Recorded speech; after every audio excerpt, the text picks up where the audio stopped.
लक्ष द्या, नवीन टाईपचा थेरम स्टार्ट करत आहोत. ओके, थेरमचं नाव काय आहे? Norton theorem. हा थेव्हनिनचाच भाऊ आहे.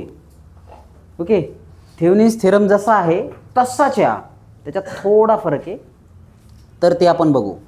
तर हा थेरम काय सांगतो? पहिले तर हा काय सांगतो की current through any branch it's to be find out with the help of Norton equivalent network. एखाद्या ब्रँचमधला करंट जर काढायचा असेल तर काय करायचं आहे? सगळ्यात पहिले त्या नेटवर्कला नॉर्टन इक्वलंट नेटवर्कमध्ये कन्वर्ट करायचे आणि नॉर्टन इक्वलंट नेटवर्कमध्ये कन्वर्ट करून या फॉर्म्युल्याने, कोणत्या? या फॉर्म्युल्याने त्याला सॉल्व करायचे.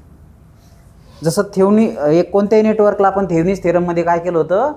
कोणत्याही नेटवर्कला थेव्हनिन्स इक्वलंट नेटवर्कमध्ये कन्वर्ट केलं होतं. त्याच्यामध्ये काय होतं? VTH होतं, RTH होतं. आणि या फॉर्म्युल्याने आपण काय काढलं होतं? लोड करंट फाइंड आउट केला होता. आठवतंय? या फॉर्म्युल्याने लोड करंट फाइंड आउट केला होता. त्याच पद्धतीनं कोणत्याही नेटवर्कला तुम्ही नॉर्टन इक्वलंट नेटवर्कमध्ये कन्वर्ट करा. कशामध्ये कन्वर्ट करा?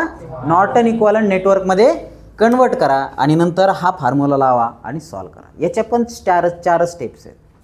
ओके, पहिल्या स्टेपमध्ये काय करायचं? ज्या ब्रँचमधला करंट काढायचा त्याला रिमूव्ह करायचं. बघा क्वेश्चन काय आहे? Using Norton theorem find the current through 5 ohm resistor. या 5 ओहम रेजिस्टन्सचा आपल्याला काय करायचं आहे? करंट फाइंड आउट करायचं आहे. ओके, तर पहिली स्टेप काय आहे? RTH फाइंड आउट करू आपण. ओके, तर इथं RTHला आपण काय म्हणतोय? इथं RN म्हणतोय. Okay, Norton equivalent RN. तर मग ही ब्रँच रिमूव्ह करा. ज्यातला करंट काढायचा ना त्या ब्रँचला पहिले रिमूव्ह करा. रिमूव्ह केली तर हे काय होणार आहे रे? शॉर्ट सर्किट होणार आहे. हे काय होणार आहे? Short circuit. जर करंट सोर्स असता तर ओपन सर्किट झाला असता. तर आता हे शॉर्ट झाल्याच्या नंतर हे दोन्ही कसे येतील रे? पॅरलल येतील ना. इथून निघालेलं करंट दोन याच्यात स्प्लिटअप होतंय, तर हे पॅरलल येतील. ओके, पॅरलल आले तर मग 4 parallel with 6, 4 × 6 divided by 4 + 6 that is 24 divided by 10 that is 2.4 ohm. तर हे आलं नॉर्टन इक्वलंट नेटवर्क म्हणायचं. काय म्हणायचं? जसं RTH असतं त्याच पद्धतीने RTH आणि RN एकच आहे. RTH आणि RN एकच आहे. आता स्टेप्स 2, सेकंड स्टेप सॉल्व करायची. Okay, steps 2. दुसरी स्टेपमध्ये काय आहे? हे जे रिमूव्ह केलेलं आहे इथं तुम्हाला काय करायचं आहे? ISC करायचं आहे. काय करायचं आहे? शॉर्ट सर्किट करंट काढायचं आहे. तिथं आपण काय काढलं होतं? ओपन सर्किट व्होल्टेज काढलं होतं, VTH काढलं होतं. इथं आपण काय करणार आहेत? शॉर्ट सर्किट करंट काढणार आहे. मग शॉर्ट सर्किट करंट काढायला याला शॉर्ट करा. शॉर्ट सर्किट करंट काढायला याला शॉर्ट करा. तर मला सांगा, इथून निघालेला करंट हा I1, हा I2 आणि हा ISC. मग ISC इज इक्वल्स टू काय असेल रे? ISC is equals to I1 + I2. या नोडवर incoming current is equals to outgoing current. ISC is equals to I1 + I2. This current is equals to this plus this, दोनों ऐसे add होंगे उसमें. मग ISC इज इक्वल्स टू, आता हा current काय असेल रे? हे व्होल्टेज भागिले हा रेजिस्टन्स. हे व्होल्टेज भागिले हा रेजिस्टन्स. 10 डिवायडेड बाय 4 हे काय आलं?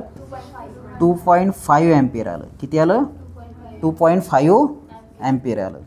तसंच 6 डिवायडेड बाय 6 किती आलं? 1 एम्पियर आलं. 6 डिवायडेड बाय 6 किती आलं? 1 एम्पियर. मग आता ISC तर आपल्याला हे दोन्हीची बेरीज करायची. हे 2.5 + 1 दॅट इज 3.5 एम्पियर. तर 3.5 एम्पियर आलं शॉर्ट सर्किट करंट. इथपर्यंत आले सगळे. तर बघा आता काय करायचं आहे? स्टेप 3.